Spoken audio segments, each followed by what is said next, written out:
good day. We're broadcasting from Randallstown in Northern Ireland. I drove past a road, a high street, and I saw a picture of a black girl in the shop front, and I was wondering what that was. So I turned around, came back, parked, and looked at it, and I saw something said, Shop for Ethiopia, and it said, Hope for a Future. So I came into the shop and thought, what is this about? Then I saw Mr. and Mrs. Keenan, Kevin and Christine Keenan, whom I have today in the studio. Good day. Welcome. Thank Hello, you. hello. Okay.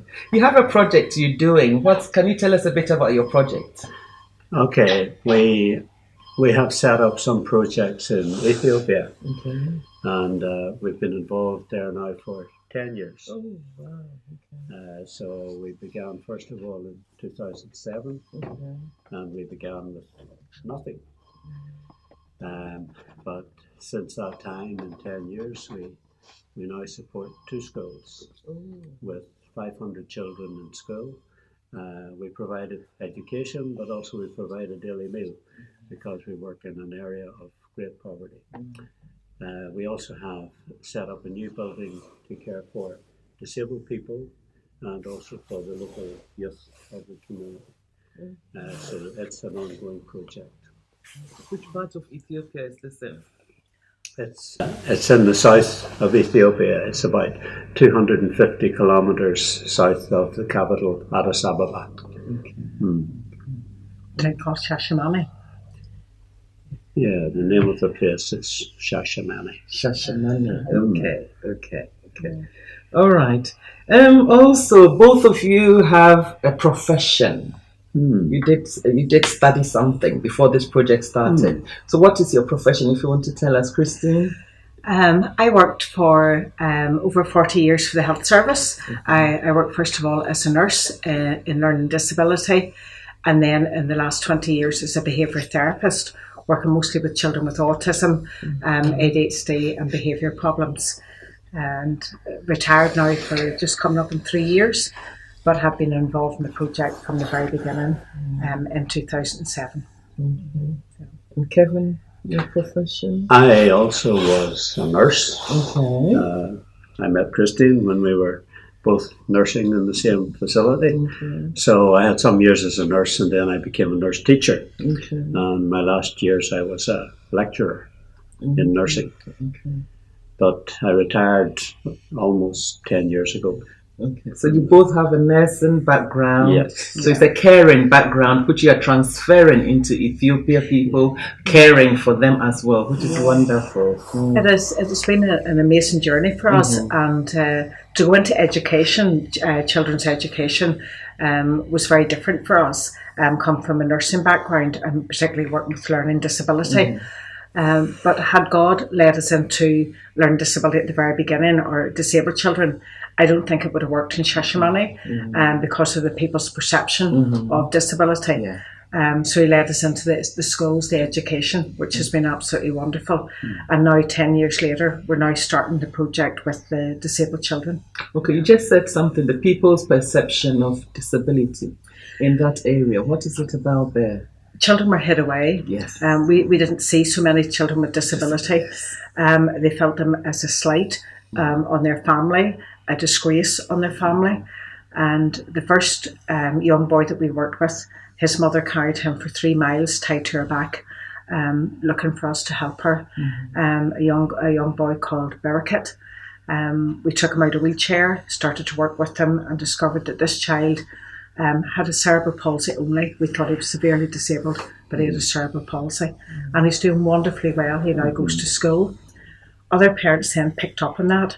And every time we went back, we were faced at the school with rows of parents sitting outside the school on a wall, waiting for us to help them to look at for their children. So, Okay. Very good.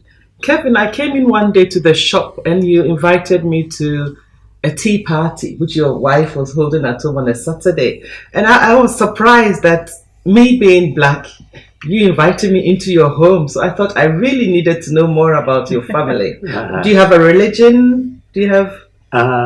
We are both Christian. Okay, I thought so. We're very distinct.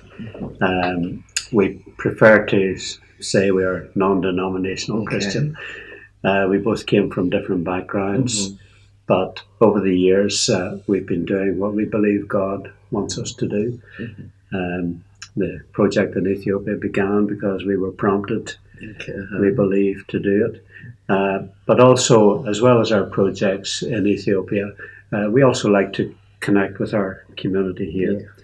We care for people everywhere, and we particularly care for people who may feel separated or marginalised or left out of society. So we like to do our best to help as much as we can and to socialise with people. Christine's a great baker, so I think on that day, you told me about it. A great selection of cakes. So, but we like to do that. We like to bring people to our home. And, I was really touched. I was really touched. I think for us that our belief is that we're all equal. In God's eyes, we're all equal. It has no matter the colour of our skin or where we come from. We're equal in God's eyes, and we're brothers and sisters. So therefore, and it's one of those strange things that one day sitting outside a bank in Shashamane, the bank was so crowded with people, and there were lots of animals in there and everything. So I chose to sit outside, and a guard came over to me, an elderly man. And he was carrying his gun because they have for the protection of the bank. And he said to me, was I American? I said, no, Irish.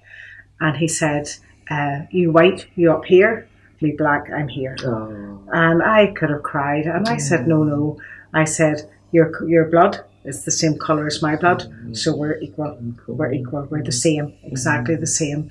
And it's hard for us to understand that kind of perception, because we just want to treat people as our equals, just the same. And we would, our daughters have both worked out in various countries in Africa: Uganda, Rwanda, Kenya, Madagascar, and then Ethiopia. And our oldest daughter studied international development in Cape Town and was there for 4 years. So we've had, and they brought friends home, so we've had quite an international gathering at our home, and we just love it.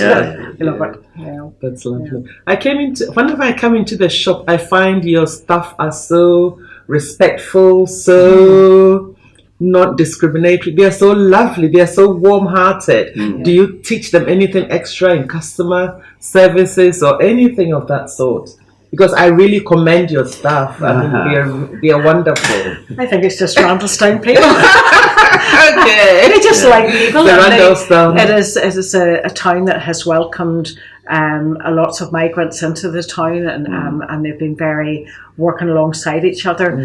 Like I say, on our home on Christmas Eve, we had 5 different nationalities in our home. Really? Yes, So it was wonderful. It was absolutely wonderful. It enriches your life, and I think that the people of Randallstown are just so welcoming. And because of the project as well, they know what they're doing in Shashamane. They see the children that they're working with. We bring back a lot of photographs, a lot of video work of the children. They see the difference they're making in their lives. And I would love, some of our staff have been out to Shashamane, so they've actually met the children that are benefiting from the project. They've met the staff that are benefiting. We employ over 50 staff in Shashamane, between teachers and guards and cleaners and cooks, as well as the children. We're providing economy. Alongside the 2 schools, we also work with the leprosy community. And the leprosy community is totally amazing. Such wonderful people, so much faith, and we love working with them. We started working with them 3 years ago. From being beggars in the street, they now have their own project with cattle and growing crops, and they're now doing honey. And we like to feel that we've been a big part of giving them respect and showing them love, God's love, in a very practical way. So, thank you. Would you want to say anything to the viewers before the end of this program? Is there anything you want to say to them, or anything you want to ask of the viewers today? Well, I think I just would like to say it's been an amazing experience for us. Like 10 years ago, we never expected that the charity would grow to such an extent. We simply we found this building and we invited people to give us their unwanted items of household furniture and goods. And it has grown since then, and we've become established within the community. We find we build bridges within the community among the people. I think my comment is that anything is possible. Yes. When God directs you to do something and you feel compelled to do so, go for it, because you can be amazed just how it can turn out. So it's been... Yeah. I think for us that we have learned to be totally reliant on God in this project. Even as far as this building's concerned, we rely very heavily on people donating to us, and people donate us very good quality stuff, furniture. The people that come in and buy the stuff, our volunteers are wonderful, absolutely wonderful. We rely so much on prayer. And at times that Kevin and I have been right on the rock bottom of the project, where there's no finance and we have bills to pay, we have money to pay for the schools. We have over £5,000 to send out every month, and that's a big commitment from us. And it's really hard. And it is being that totally reliant on God to provide all of our needs, because it's His project, it's not ours. We simply work for Him. And we've learnt as well that He doesn't do retirement. He certainly doesn't do retirement. So we are committed to it. We're committed to serving our God. We're committed to the children and the people in Shashamane. And it's just such a wonderful thing just to feel that even despite the fact that we have retired from our main work, that God is still wanting to use us in His work. So we're glad of that. God bless you. Do you want any support from the viewers? Well, as we say, things are always tight financially. The costs in Ethiopia are growing continually. The costs here at home are increasing also. We rely upon the people to continue to give us goods that we can sell. And we also really appreciate financial support from any quarter. We do have a scheme running where some people donate to us a small amount of money on a monthly basis. And that money goes in a general fund. And that fund keeps some of the children and the people that we come across that really need support and help. Like stories like a young girl called Hannah that we found on a dirt track just coming up on 2 years ago. And Hannah had been abandoned by her family. She'd been badly beaten up and was left for dead on the roadside. I jumped out of a van to run over to her. People were walking past her on the dirt track, ignoring her. And when I ran over, at first I couldn't find her pulse, and I thought she was dead. It was heartbreaking, the young girl, and I got her down to the leprosy community, and we managed then to get her some drink into her, some water into her, and we got her down to a clinic to Dr. Brooke. He helps us, and he said she would have died within 3 or 4 hours had we not found her. It was heartbreaking. We couldn't find anybody to take Hannah, and we booked her into the hotel where we stayed. Not a very classy hotel, I may add, but we booked her in there, and this young girl had never slept in a bed. She didn't know what a toilet was, a flush toilet. She didn't know what a shower was or turn on a tap. I had no other women with me, and I had to shower that young girl. She was covered in sores and bruise marks, had cut all her hair off. It was full of lice. And provided we had clothes with us, provided with new clothes, clean clothes. And I would like to say that now, coming up in 2 years later, Hannah is doing so well. She started school in P1, big tall girl sitting with these wee P1 children. She had TB, and we had to get her, government do give treatment. She's now fairly healthy, and the TB is gone, building up her strength.